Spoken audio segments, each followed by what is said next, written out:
se perdona a todos. Hola, ¿cómo estás? Hola, ¿cómo estás? Bien, ¿te estás peinando todavía? Sí, estaba un poquito espelucado. ¿Sí me escuchas? ¿Sí me ves bien? Súper, ¿qué tal la gente? Si escucha a todo el mundo a Francisco. Vamos, parece que sí. Oye, Francisco, feliz cumpleaños. Ya no tienes, ahora 11 años. ¡Bravo! Si hubiéramos hecho el live antes, hubiera tenido 10 años. Ahora tengo 11 años. No, espectacular. Bueno, entonces, ¿qué viene ahora para los 11 años? A los 10 años estuviste haciendo marcha, estuviste en el Senado. ¿Ahora qué viene para el Francisco de 11 años? De 11 años, no, pues más estudio, más activismo con argumentos, estudiar, por supuesto, también el colegio, y pues también muchas cosas más dentro de mi Francisco de 10 años y para futuro se vienen muchas cosas y grandes retos que hay que lograr. ¿En qué curso estás? Soy en grado 5º. Estás en 5º, pero ven acá, ¿y por qué no te eximen de esos exámenes y te mandan ya a 11 y que te gradúen? ¿Qué pasa ahí? ¿Cómo te va en el colegio? ¿Cuál es tu materia favorita? Mi materia favorita, yo siempre digo que es ciencias naturales, no por el tema ambiental, sino más allá del tema ambiental, es por el tema, digamos, de la física. Me gusta y me encanta muchísimo la física. ¿Y la matemática? ¿Cómo te va en matemáticas?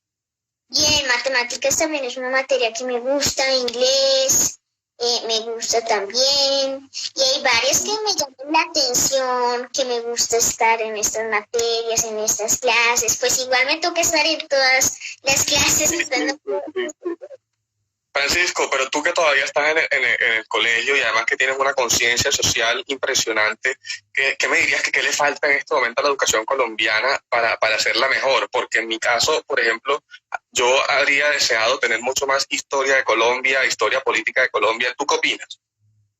Yo creería que por una parte la historia es tremendamente esencial dentro de la educación, pero pienso que también la educación se debe situar en un contexto histórico, social y territorial. La educación también se debe, digamos, enfocar en un contexto actual, es decir, la educación debe plantear pedagogías que innoven.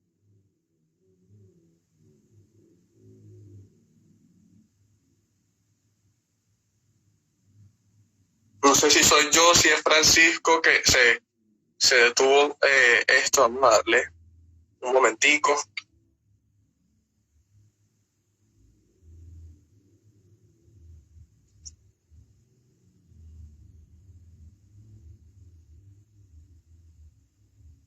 Por una parte, por ejemplo, pienso que la educación, ya en términos más específicos, la educación está enseñando cómo sembrar, cómo plantar, ya que esto tiene que ver con el cambio climático, con la situación actual, con la pandemia. Garantizan al aprender esto una seguridad alimentaria, una seguridad hídrica y demás cosas. Entonces, por ejemplo, yo creo que la educación le puede estar apuntando a esto. Y hablando en este momento, ya que tengo la palabra, quiero enviar un saludo muy especial a una gran amiga que se llama Silvina. Ahí la veo, Silvina del Mar.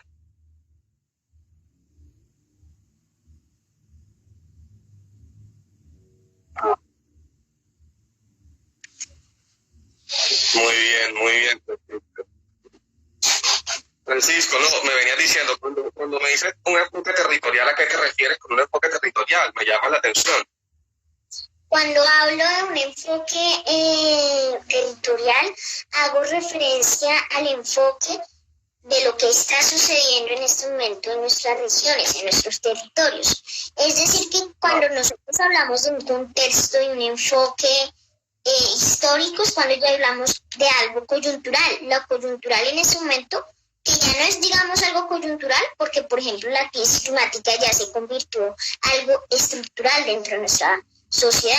Entonces, el cambio climático hace referencia a algo más general, pero este cambio climático puede traer unos efectos nocivos en nuestros territorios que se pueden visibilizar a través de este contexto territorial en la educación.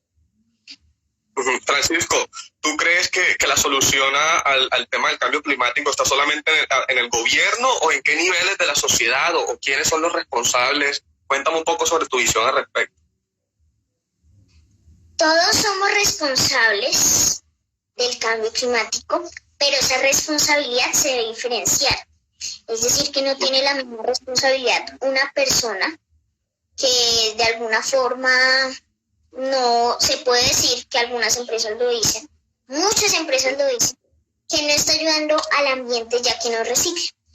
Pero esa responsabilidad se debe diferenciar de una empresa que, por ejemplo, no recicla, que es una idea que plantean muchas industrias, que no ayuda tanto, pero que sí contamina. Entonces, por una parte, yo pienso ¿Cuáles, por ejemplo? Coca-Cola, por ejemplo. Coca-Cola es la que plantea principalmente la idea del reciclaje. Ellos dicen que van a reciclar todo el plástico que han producido durante su existencia, que llega a ser una cantidad de producción inmensa, pero ellos no están aceptando que deben asumir una gran responsabilidad. Es decir, que por otra parte ya las personas, algunos ciudadanos, pensamos que los ciudadanos mismos, los ambientalistas, debemos asumir la mayor responsabilidad ya que no reciclamos. No, estas empresas, los grandes productores, los que más contaminan y los que más afectan a estas poblaciones vulnerables, a estos ecosistemas, deben ser los que mayor responsabilidad deben asumir. Entonces, ya resumidamente, digo que son los gobiernos y las empresas, pero por supuesto también los ciudadanos desde el consumo ético, desde por supuesto también la movilización social y diferentes acciones más que colaboran en la construcción de un país y de mejor, de una vida mejor. Francisco, pero tú me dices que ahora que Coca-Cola, que el reciclaje, yo he escuchado que el reciclaje no es la solución ni es lo mejor. ¿Qué me dices tú? ¿Qué pasa ahí? ¿Cuál es el cuento con el reciclaje? Pues no es un único cuento con el reciclaje. Hago referencia en general a muchas empresas. También con el ahorro del agua. El ahorro del agua. Entonces, nos dicen que ahorramos el agua mientras venden un páramo. Nos dicen que ahorramos el agua mientras hacen pilotos de fracking. Nos dicen que reciclemos mientras las otras empresas ya están, mejor dicho, contaminando todas las fuentes hídricas, siguen afectando y emitiendo gases de efecto invernadero, produciendo el cambio climático, el calentamiento global, y ya es toda una cadena y se genera toda una cadena. Yo pienso que hay muchas más soluciones, no únicamente es el reciclaje, el utilizar y reducir, porque hay muchas R's también, pero también hay muchas actividades que nos están ayudando a la mitigación y adaptación del cambio climático. Entonces, Francisco, digamos que yo tengo un hermanito de 7 años, tengo otro de 10. ¿Cómo pueden ellos contribuir desde aquí, desde la casa? ¿Qué les dirías tú a nosotros los medio grandes para que nosotros le enseñemos a nuestros hermanitos, primitos? Pues en realidad yo pienso que todo inicia para colaborar a esta causa colectiva en defensa de estos derechos colectivos y del ambiente a partir del consumo ético, como lo digo. Es decir, más allá de hacer referencia al reciclaje, también hacer referencia a la ética. ¿Qué es lo que nos dice la conciencia? El consumo ético hace referencia a lo que nos diga la conciencia. Si tu conciencia, si la conciencia de tu hermano de 7 o 10 años le dice la conciencia que sí debe tomar, que sí debe utilizar bolsas plásticas porque es una solución a una problemática de que uno se enferme por cargar, en otras, bueno, todo un lío, ¿cierto? Pues su conciencia lo dice y uno se adecua a lo que uno piensa, a lo que uno sostenga desde su conciencia. Entonces yo pienso que todo debe empezar desde el consumo ético, desde los productos, desde los alimentos que consumimos. Francisco, ¿te acuerdas que el otro día te decía, pero es que a mí me preocupa que pasa todo el día pegado al PlayStation? A mí me llama la atención, ¿cómo tú comenzaste a obtener esa conciencia ambiental y social desde tan pequeño? ¿Qué fue lo que te llamó la atención? Tú, mejor dicho, cuéntame un poquito cómo fue todo esto, de dónde salió esta función. Tan corta edad, 11 años.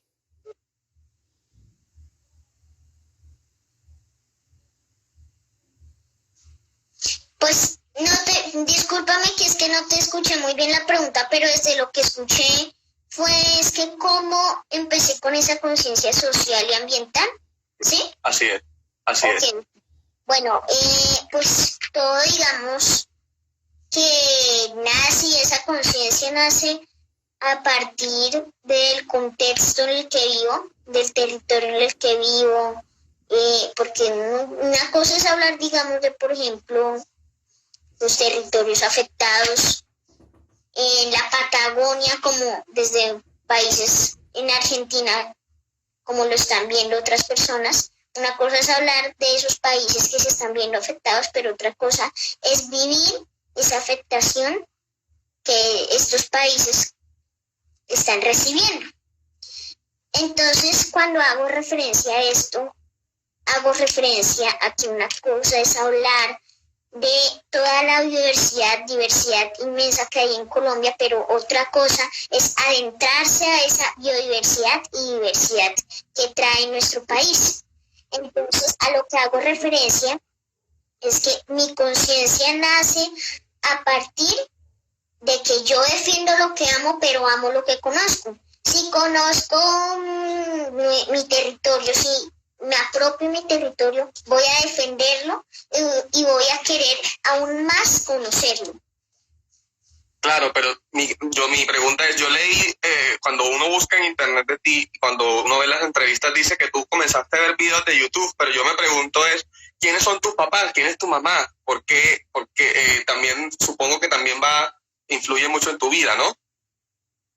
Claro, pues incluso muchas personas dicen que yo soy una persona adoctrinada, instrumentalizada, porque mis papás me ayudan, a mis papás me ayudan porque yo soy un niño de 10 años, pero 11. De 11 años no me podía tampoco, cuando cumplí 10 años decía que tenía 9 años, me equivocaba, de 11 años. Porque necesito obviamente ayuda también en otros temas, no solo en el ambiente, sino en las tareas, en todo prácticamente. Claro. Pero, por otra parte, sí, mi familia, mis papás, mi papá, mi mamá juegan un papel muy importante dentro de mi activismo, dentro de mi conciencia ambiental, ya que ellos son los que me han inculcado a mi concepto de pensamiento propio y crítico, es decir, pensar lo mismo, lo que nuestra conciencia nos diga, sostener lo que nuestra conciencia nos diga y también al mismo tiempo criticar, generar opiniones desde el respeto. Eso es la crítica constructiva, también un pensamiento propio, como lo digo. Claro. Francisco, bueno, pero vamos a hablar de otra cosa. Esto no es tanto una tertulia, esto no es una entrevista que yo preguntándote, sino una tertulia. Yo quiero saber un poquito, más allá de todo esto, vamos a hablar de política. Y a mí me han dicho que a ti te gusta un senador en particular. ¿Cuál es ese? A mí no me gusta ninguno. A mí no me gusta ninguno. Que tú sigues a uno. Sigo algunos, claro, Juan Carlos Lozada, Alonso Toro, Matías Prilla, Gustavo Petro, pueden ser hasta congresistas de Cambio Radical, que también son de la vida de cualquier partido. Pero no tienes un partido.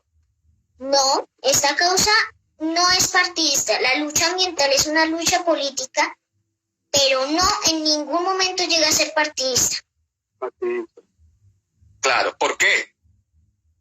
porque pues precisamente esta causa es colectiva, y aquí todos los sectores políticos, liberales, conservadores, Colombia Humana, Centro Democrático, se deben unir para defender la vida de manera integral, para defender los ecosistemas, los animales y la vida nuestra, de todas las especies en general.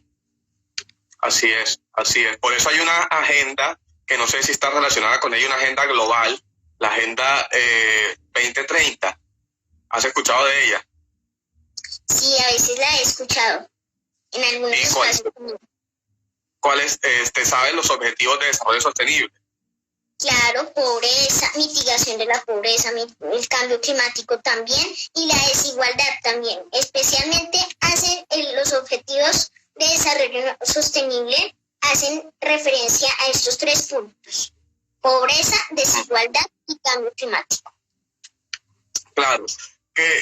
¿Cómo es Colombia en cuanto a desigualdad? ¿Crees que cómo es el futuro de Colombia y teniendo en cuenta el tema de la pandemia? ¿Tú crees que estamos siendo un país más equitativo o vamos para atrás? Pues diría, primero estudiar, digamos, el contexto que estamos viviendo. Estamos en una pandemia, en una crisis climática, y Colombia es el 4º país más desigual económicamente del mundo. Imagínate, ya empezando por ahí, vamos re mal. Hay muchísimas poblaciones muy vulnerables en Bogotá, en muchos territorios más, que hay que tener en cuenta. Entonces, por una parte, si no se toman acciones para esta mitigación de la desigualdad, o al menos para invertirle para mitigar esta desigualdad, no creo que vayamos tan adelante en términos de que este país sea más equitativo. ¿Y cómo ves al política pública, al gobierno del presidente Iván Duque respecto a esto que estamos hablando? Pues por una parte yo creo que en política pública se puede presenciar no solo el gobierno de Iván Duque, sino otros gobiernos locales, que incluso cuando hablamos y hacemos referencia a política pública, muchas ayudas que supuestamente iban dirigidas a poblaciones vulnerables en unos territorios no fueron directamente entregadas. Así es, así es. ¿Cuál es la solución que tú dirías para la corrupción? Yo en mi caso digo que definitivamente tiene que ser una renovación también del mando del poder político. ¿Tú qué piensas? Pues yo creo que también esta pandemia nos ha abrido la puerta para replantear todo un modelo político. La política se interpreta sucia, asquerosa, y los políticos nos meten la idea de que la política es corrupta para poder seguir reproduciendo su lógica de poder, de favorecer a los favorecidos y joder a los jodidos. Entonces, para acabar con esta corrupción, debemos llegar nosotros a tomarnos esos espacios de política. Y por eso hago referencia a que esta pandemia nos ha ayudado para ver la realidad de este país. ¿Cuál ha sido tu papel en esta pandemia? ¿Qué has hecho? ¿Qué has estado? ¿Cómo la has recibido? Cuéntame un poco. Pues en esta pandemia he hecho muchas cosas. He estado con mi grupo, con nuestro movimiento que se llama Guardianes por la Vida, trabajando, visibilizando muchas problemáticas, tanto territoriales, regionales, como prácticamente mundiales. Y cuando hago referencia a esto, quiero también hacer referencia a una frase, no recuerdo muy bien, la frase dice que debemos pensar de manera global, pero debemos actuar de manera territorial. Local. Así es, local. Perdón, no territorial, sino local. Exactamente. Pero territorial en el contexto de Colombia, territorial, porque esto es un país de regiones. Entonces, mejor dicho, es que rescato de lo que dice mucho el tema de lo territorial, porque es que aquí la costa es una cosa, Amazonas es otra, y las dinámicas cambian, y definitivamente por eso aquí las políticas públicas deben ser focalizadas. Y muchas veces quizá yo creo que no funciona en todo el territorio una política pública de un gobierno, porque definitivamente quizás está pensada por unas dinámicas capitales, y vamos a ver que es diferente. Por ejemplo, vemos lo que sucedió hace poquito en el Magdalena, una población totalmente diferente, donde unas políticas públicas no llegan, otras sí. Entonces, definitivamente, creo que estás totalmente en lo cierto cuando hablas de la territorialidad y también de la regionalidad. Por más que tengamos un gobierno central y que Bogotá y que todo, no, a ver, aquí yo creo que tenemos que un poquito dejarle un poco más a las administraciones locales para que ellos también tomen un poco más parte en la planeación de las políticas públicas y así poder, no sé, a través quizá de la Consejería Presidencial que se amplíe, que haya un ministerio en las regiones donde podamos quizá pensarnos mejor esas políticas públicas. ¿Qué piensas al respecto? Así es, pues yo creo que las políticas públicas también se deben pensar desde lo territorial, porque precisamente dentro de nuestro territorio nacional, como siempre decimos, hay mucha diversidad, tanto cultural como ambiental, de la naturaleza, climática también, porque en Caribe puede estar haciendo mucho calor, hay otras regiones más selváticas, donde hace también un poco más de frío, unas regiones templadas. Entonces, crear políticas públicas para todo un estado que es tan diverso no puede ser tan esencial y no puede garantizar el progreso y el desarrollo de una región en específico, ya que las regiones se diferencian muchísimo. Claro, total. Y Francisco, ¿qué opinas? Yo te escuché hablando de reforma tributaria, si no estoy mal, en el Senado. ¿Por qué a ti como que no te gusta? Pues en realidad, porque la petición inicial que fui a hacer en el Congreso de la República fue legislar para la vida. Y no podemos legislar para una economía que vaya en contra de la vida. Entonces, yo pues nombré esta reforma tributaria primero porque los impuestos que íbamos a pagar iban para actividades de explotación de recursos naturales, o algunos impuestos también iban para actividades taurinas, por ejemplo, pero también porque esta reforma que ya se hizo está afectando con unos impuestos excesivamente locos a poblaciones de escasos recursos, prácticamente a las clases medias y trabajadoras de nuestro país. Entonces, por eso, cuando hacemos referencia a legislar para la vida, así mismo como lo digo, es legislar para los ecosistemas, para los humanos que pueden ser afectados o no afectados, pueden ser clase media, no pueden ser clase media, para los animales que estén en la región del Caribe, en la Orinoquia, en la Andina, y también, por supuesto, a los ecosistemas que estén en cualquier lugar de nuestro planeta. Claro. Francisco, y bueno, te pregunto, ¿cómo fue esa experiencia en el Senado de la República y cuál ha sido la relación a partir de ahí con el Congreso? Pues digamos que fue una de las mejores experiencias que pude vivir. De verdad, para mí que fue un privilegio porque tenía 10 años. Yo creo que en realidad ningún niño en Colombia o en otro congreso ha podido hablar. Nadie. Entonces aparte fue en mitad de la votación de la reforma tributaria, de los impedimentos de la reforma tributaria. Entonces fue una sensación, una emoción por hablar, por pasar a tomarme la palabra.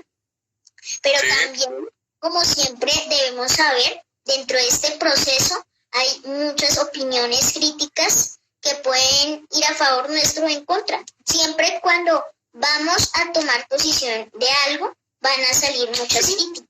Pues, ¿Qué críticas escuchaste? Porque de pronto las críticas no eran personales, hay que saber, sino sobre el discurso. ¿Qué escuchaste? Por supuesto, cuando hablamos de criticar, debemos criticar la idea de la persona, no debemos criticar a la persona. Eso ya no se convierte en algo personal. Porque, por ejemplo, yo puedo ser ambientalista, pero pues en realidad no me deberían criticar a mí, deberían criticar a mis ideas que pueden ir en contra del fracking, de otras actividades que generan un impacto ambiental severo dentro de la vida de nuestros ecosistemas. o también que pueden generar el cambio climático, el calentamiento global. Entonces, pues hay muchos senadores incluso dijeron que me tenía que bajar en ese momento. Pues yo no puse atención porque, como digo, esto hace parte del proceso. Esto siempre nos va a suceder en la vida, tanto en un espacio como político o tanto en otro espacio que puede ser más pequeño o incluso en una escuela. En una escuela puede pasar lo mismo. Cuando vamos a hablar, cuando vamos a dar un discurso, pues siempre tenemos que tener en cuenta que vamos a recibir muchas críticas y tanto como en el Congreso como en otros espacios también recibí críticas. Claro, sí, no, todo, me imagino la fuerza que tuviste que sacar tú como, vamos para adelante, no importa. Francisco, ¿cuál es la relación que mantienes una relación con el Congreso para seguir movilizando? Porque bueno, lo que haces es el lobby. Eres un lobista, pero por una causa, todos los lobistas tienen una causa ambiental. Entonces, ¿has podido seguir movilizando recursos, haciendo presión? ¿Cuál es la relación que tienes hoy en día con el Congreso? Bueno, no te contesté por una parte de eso porque me lo preguntaste en la anterior pregunta, pero digamos que pues muy buena la relación. Soy amigo de muchas personas, como lo digo, de muchos partidos. Esto no es partidista, como lo veníamos hablando. Pero por otra parte, yo creo que más allá de relaciones, digamos que hemos generado un gran avance en términos en defensa de la vida. Es decir, que, por ejemplo, Colombia ya votó a favor de un proyecto de ley que iba en contra del testeo animal. Es una lucha que hace 6 años llevamos. El testeo animal es una lucha que hace 6 años. No sé si me escuchen, pero es que mi perro está ladrando. Perdónenme.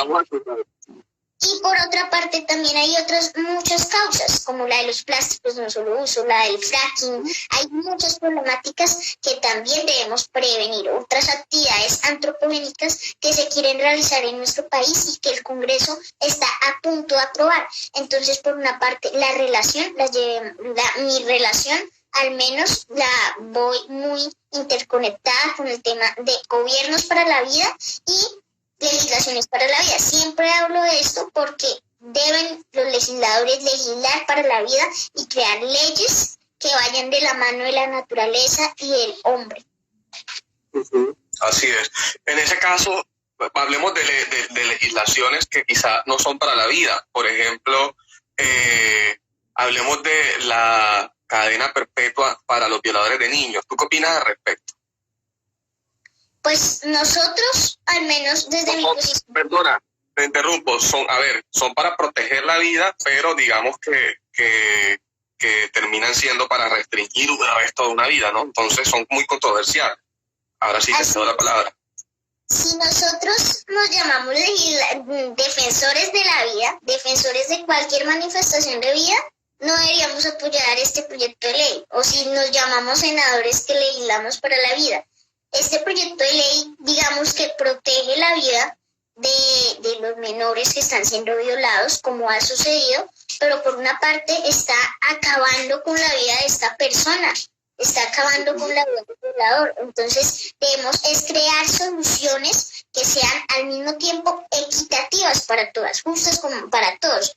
Entonces, si en este caso, por ejemplo, soy yo el que me robo el pan, por ejemplo, ¿cómo es el ejemplo? Espérenme. Sí, es que no sé cómo poner el ejemplo más claro y más cotidiano. Si soy yo el que me robó el pan, porque prácticamente los impuestos de nuestra nación están muy altos y tengo hambre y soy una persona de escasos recursos, una persona pobre, pues también las leyes de estas reformas tributarias deben ir para esa persona que tiene escasos recursos. Y asimismo se debe defender la vida de la persona. Si yo me robé el pan fue porque tenía hambre y si no me lo hubiera robado me hubiera muerto de hambre prácticamente. Entonces, ¿sí? Adelante, muy bien. Sí, pues prácticamente se deben crear leyes para la vida de todos. Esto no es ni para la vida del violador como para la niña o la persona que fue violada. Sí, tú hablas de justicia ahora y eso me lleva al tema del proceso de paz. porque en el proceso de paz se ha hablado mucho de la crítica de que es justicia, de que si entonces, porque esta gente eran terroristas y violaron, y por qué no pagan cárcel. ¿Tú qué opinas ahí al respecto? ¿Qué es justicia y si hubo justicia en el proceso de paz? Pues en términos jurídicos, de pronto otras personas podrían tener otras opiniones. Justicia significa dar la parte que le pertenece a cada persona, a cada uno, en términos jurídicos. Puede sonar una idea, por ejemplo, un poco libertaria, se puede decir. En términos, estoy hablando jurídicamente, pero dentro de nuestro país, sí, también al mismo tiempo se deben crear leyes que garanticen la paz. Aquí dentro de nuestra sociedad, todo es conectado, todas las causas son transversales. Es decir, que si nosotros hablamos de paz, debemos estar hablando de ambiente, debemos estar hablando de un tema social, económico, desigual, de la pobreza, y hay muchos temas más dentro de la sociedad que todos encajan entre sí. Es decir, que si no se habla de paz con ambiente o de paz con un tema social, no se encaja. Entonces, por una parte, pienso que el proceso de paz debe llevarse como un proceso integral. En ese sentido, entonces, integralidad, pues estás diciendo, pues no solamente paz, es ambiente, es esto. La FARC también hizo terrorismo en el ambiente, destruyeron muchas hectáreas, todo esto. ¿Cómo eso es condonable? ¿Dónde hay justicia? ¿Cómo hacemos ahí? Cuéntame ahí. Pues te voy a poner el ejemplo, la justicia, mira, voy a poner el ejemplo con estos dos deditos, que es el ejemplo que pone prácticamente también Naciones Unidas. La justicia es este dedito y la justicia climática es este otro dedito. Aquí va la palabra justicia y aquí va la palabra climática o ambiental simplemente. Justicia climática o ambiental. Estos dos dedos van conectados. Es decir, que así mismo como cualquier partido político, como cualquier persona afectó o dañó algún ecosistema, el Estado debe garantizar una justicia, una parte justa como para tanto la persona y asimismo tanto para el daño que le hizo al medio ambiente.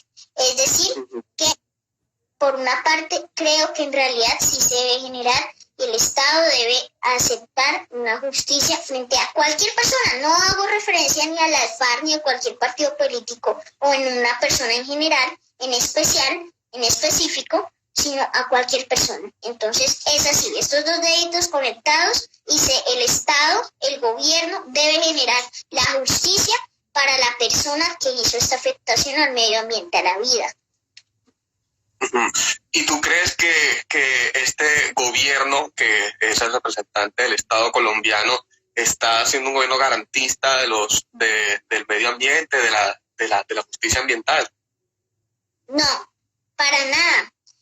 Estamos, como lo he dicho siempre, posicionando la economía, el dinero, el hombre por encima de la vida. Queremos realizar actividades mineras, fracking, crear nuevas infraestructuras que sigan afectando nuestro medio ambiente. Y por eso hoy el llamado al gobierno nacional de Iván Duque, en cabeza de Iván Duque y a todo el gobierno nacional en general, es que gobierne para la vida. Así es.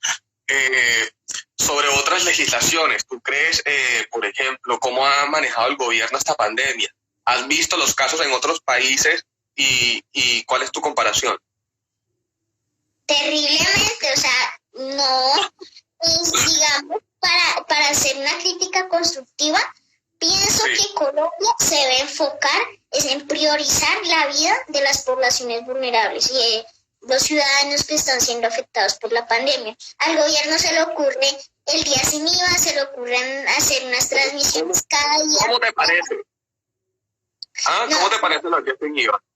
Por una parte ya te contesto esto, pero también se le ocurren, por ejemplo, hacer unas transmisiones cada día a las 6 de la tarde con 30 millones de pesos, cuando esos 30 millones los debería estar invirtiendo en cosas reales que ayuden para priorizar y garantizar la vida de las poblaciones vulnerables. Y también al gobierno se le ocurre crear unas audiencias públicas virtuales este espacio para generar licencias a multinacionales que quieren venir a explotar nuestros recursos en Colombia. Entonces, ya contestándote directamente con la pregunta del día sin IVA, para mí que el día sin IVA fue totalmente un fracaso. Si no estoy mal, Colombia está o estuvo en el 19, en el puesto 19 por casos de COVID-19. Es decir, que en todo el mundo hay 2 millones de casos y en Colombia hay 100.000 casos. Y no estoy mal, es que no estoy muy enterado, digamos, como del puesto en el que va Colombia, pero creo que sí. O sea, lo que te diga es prácticamente mentira, pero el día sin IVA para mí fue un fracaso, ya que pues solamente generó que más personas vieran las transmisiones del presidente por las televisiones. Y ya que tengo la palabra, quiero saludar también a una gran amiga que se llama Marwi, que hace parte del movimiento, que está conectada también. Sí, ahora hablamos del movimiento porque me parece muy, mejor dicho, cuéntanos esos movimientos, eso cómo es, eso qué es, cómo me meto ahí. Pues el movimiento acepta a todas las personas, acepta personas hasta de 20 años. Luego ya continuamos con todo un proceso territorial, también regional, de las bases, es decir, también con un enfoque global, pero actuando desde lo local, desde nuestros territorios. Este proceso de Guardianes por la Vida y esta iniciativa me parece muy linda porque ha podido incentivar nuevos liderazgos, nuevos voces en muchos territorios, incluso en otros países. Tenemos muchos nodos en España, en Argentina, aquí en Colombia tenemos nodos en 10 departamentos, pero por esto yo creo que me parece muy hermoso el proceso. Realmente no hay requisitos para unirse al proceso, sino lo único es ser consciente de la causa, como lo digo.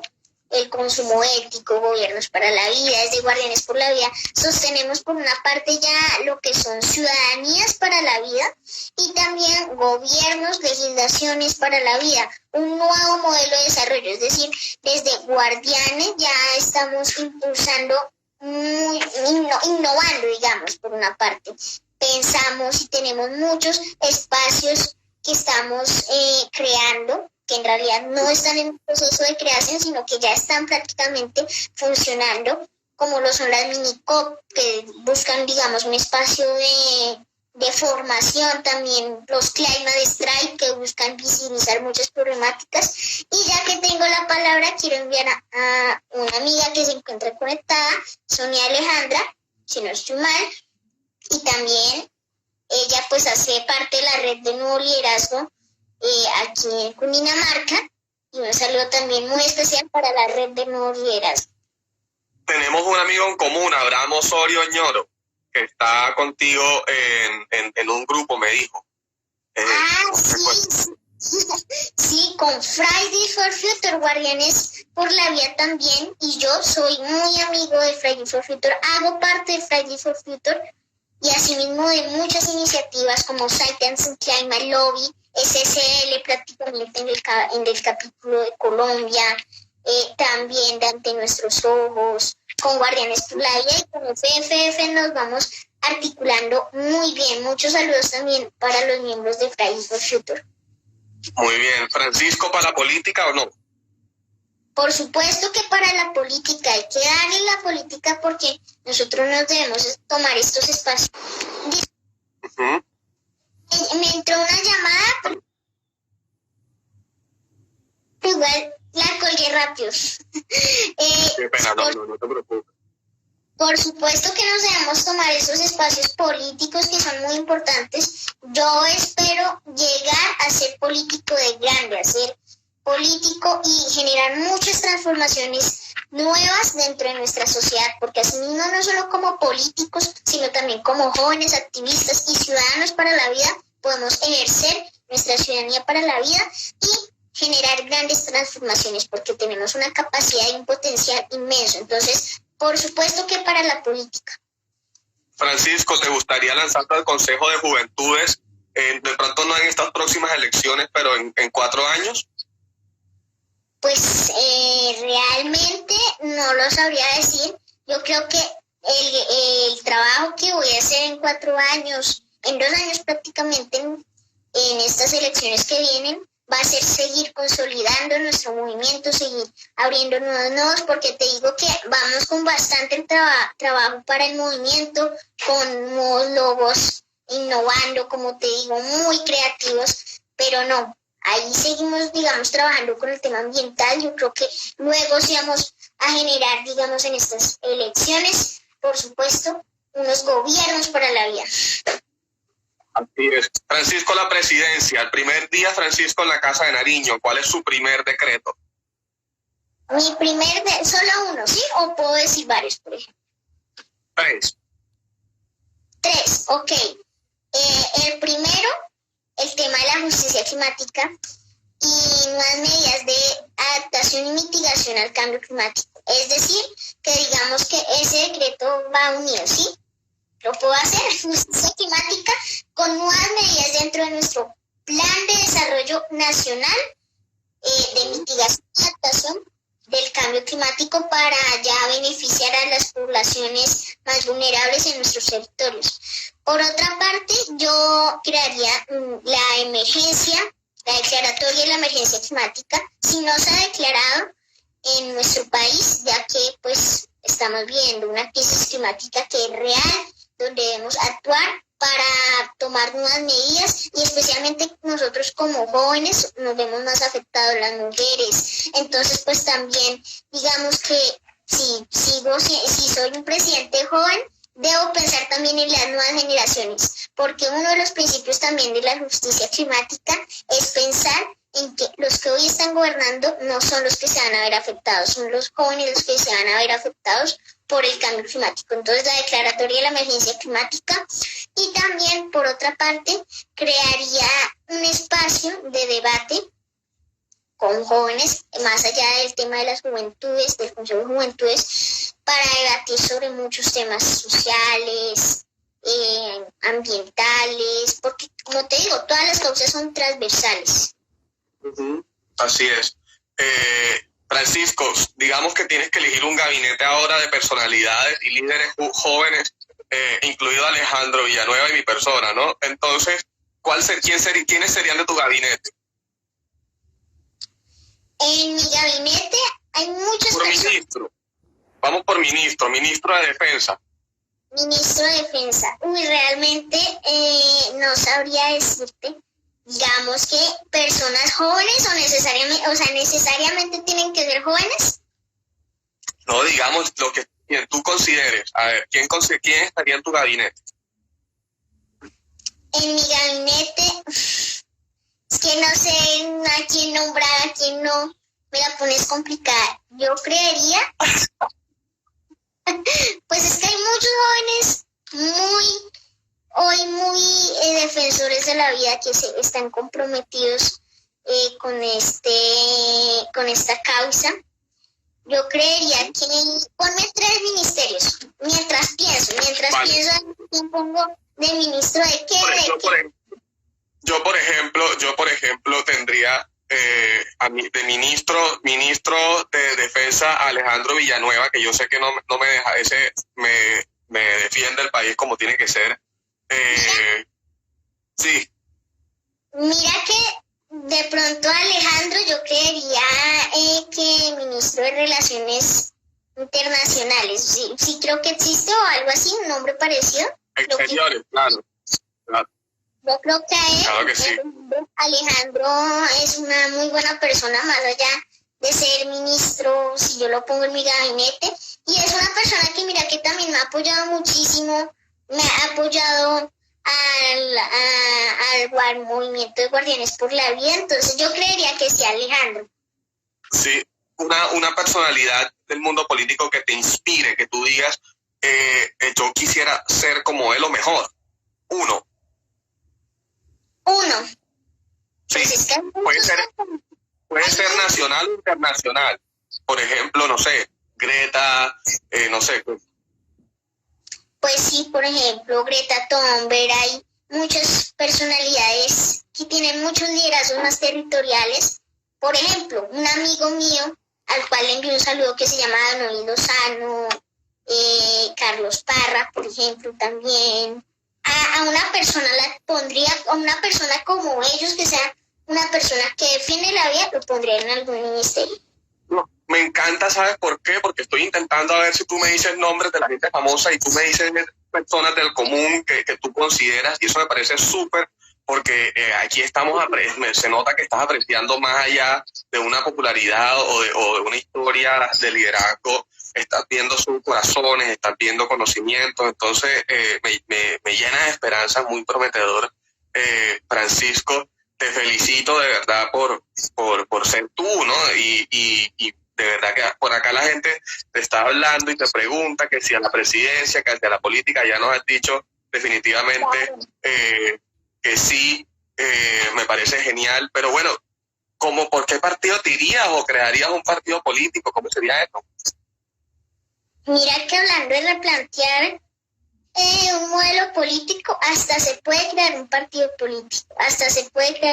político, pero por una parte me parece que debemos prevenir algo, por ejemplo, que muchos senadores o incluso que pueden llegar a ser presidentes del Senado, creen leyes que permitan que estos políticos, estos senadores, estos concejales, se pasen de partido entre partido, porque digamos que también los partidos tienen diferencias, aunque no las deberían tener. La única diferencia, ninguna diferencia debería tener ningún partido político. Yo creo que lo que me une para ser un político es trabajar y servir al pueblo, porque para mí el concepto de política es servir al pueblo. Entonces, porque por ahí decía alguien en los comentarios, no, es que ser ambientalista sos de izquierda. ¿Sos de izquierda? Pues en realidad no. O porque el discurso de derecha no es ambientalista. No entiendo. Simplemente porque el discurso ambientalista no es de izquierda. Es de izquierda. Yo me considero un demócrata y un defensor de la vida. Muy bien. Francisco, ¿cuál es tu relación con Leonardo DiCaprio? Pues Leonardo DiCaprio, yo te cuento más o menos un poco la historia. Cuando fui al Senado, al Congreso, muchos medios me quisieron entrevistar. En este caso fue Reuters el que vino. Reuters me hizo la nota, luego la compraron otros noticieros como AJ Plus, también otros noticieros rusos, turcos. Por ejemplo, me sorprendió también que esa nota la compraron muchos noticieros, es decir, que la tenían muchísimos noticieros. Me acuerdo que en ese momento, cuando ya la nota tenía un muy buen alcance, muchas personas me escribían de Rusia, oye, te vi en un noticiero. A mí me sorprendió prácticamente. Me sorprendió. Dice Nazdarovia. ¿Señor? Decían en ruso, Nazdarovia. No. Es que tengo un amigo que también pues le quiero enviar un saludo, que vivió en Rusia, entonces me seguía en el Instagram y me escribió por el DM, te vi en un noticiero ruso. Vive, si no estoy mal, también todavía en Rusia, pero bueno. Entonces, Leonardo DiCaprio luego lo publicó en su cuenta de Instagram. Ahí está, yo también lo tengo en mi cuenta de Instagram. También está en la cuenta de Instagram de Leonardo DiCaprio. Y también lo publicó Greta Thunberg, pero en su cuenta de Face. Entonces, pues, digamos que esa fue la relación que tuve, al menos. Pero bueno, estás conectado ahora con el top de los líderes ambientales del mundo, ¿no? ¿Eso no te hace sentirte de pronto más grande, o cómo te hace sentir eso? No, siempre la humildad. Aquí yo puedo decir que Greta es una gran líder, pero como lo digo, aquí también en nuestro territorio y en nuestra región hay muchos liderazgos por visibilizar que pueden ser incluso más inteligentes, que tienen más conocimiento, y por eso también hoy llamo a todas las personas, grandes, a todos los adultos, que no menospreciemos ni menoscabemos el conocimiento de los jóvenes. Así es. Francisco, ¿tú crees que hay futuro sin renovación política? ¿Hay futuro sin jóvenes? ¿Cómo es esto?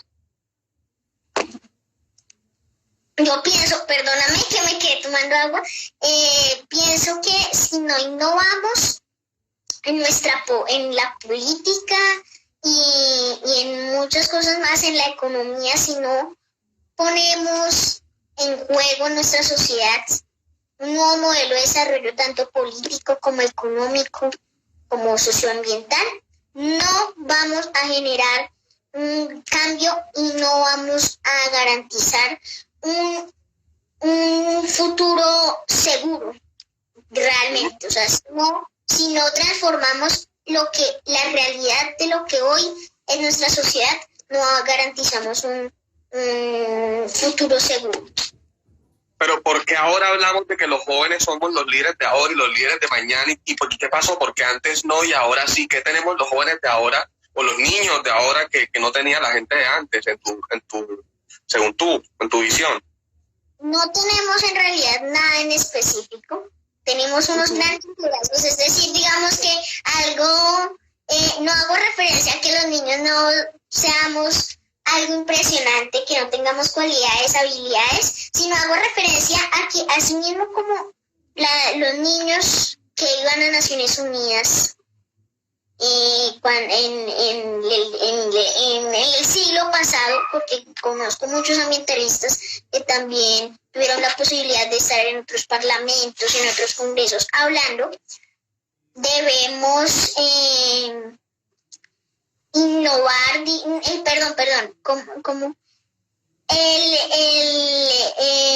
el pasado nos influencia tanto del futuro en términos de jóvenes, ya que todos los jóvenes tenemos el mismo conocimiento, la misma potencial y capacidad, pero lo que nos alejó de la realidad y esa transformación es que las personas nos decían que somos el futuro, en realidad no, somos el presente. Somos el presente y somos las personas que hoy están actuando por nuestro futuro, por nuestro planeta. Así es. Así es. ¿Crees que los jóvenes hoy tenemos cabida en la política colombiana? ¿Crees que estamos influyendo en la política colombiana o no nos están parando bola? Yo creo que sí estamos influyendo muchísimo en esta política colombiana, pero especialmente sería aún mejor si aún así los jóvenes desde lo territorial se pueden tomar nuevos espacios, se pueden tomar los espacios cercanos de incidencia y representación política. Así es. Francisco, casi se nos acaba el tiempo, pero a mí antes de irnos, yo quisiera saber, Francisco, bueno, ¿cómo es la vida de Francisco normal? ¿A qué juega Francisco? ¿Qué hace? ¿Te diviertes solo con la política? ¿Cómo es tu vida normal de niño? Mi vida normal de niño es estudiar, leer, escribir. También, pues digamos que las tareas me sacan mucho tiempo, pero también me gusta jugar a veces. Me gusta investigar sobre muchos temas, no solo sobre ambiente, sino sobre mucho más. A veces también tengo muchos debates con mi familia. Hoy, por ejemplo, estábamos debatiendo sobre qué es lo ético y qué es lo moral, por ejemplo. Entonces, también disfruto debatir de estos temas, jugar en la PC, en la consola, Minecraft. También me gusta jugar, que se podría decir que, como siempre lo explico, es un juego que busca explotar los recursos naturales. Francisco tiene novia, piensa o no tiene novia, le gusta a alguien, piensa a futuro casarse, ¿cómo? Pues no, tengo 11 años, yo creo que hay muchos niños que dicen que tienen novia, incluso más pequeños, pero no, en realidad no, pero pues obviamente yo creo que dentro de la carrera política, luego sí voy a casarme.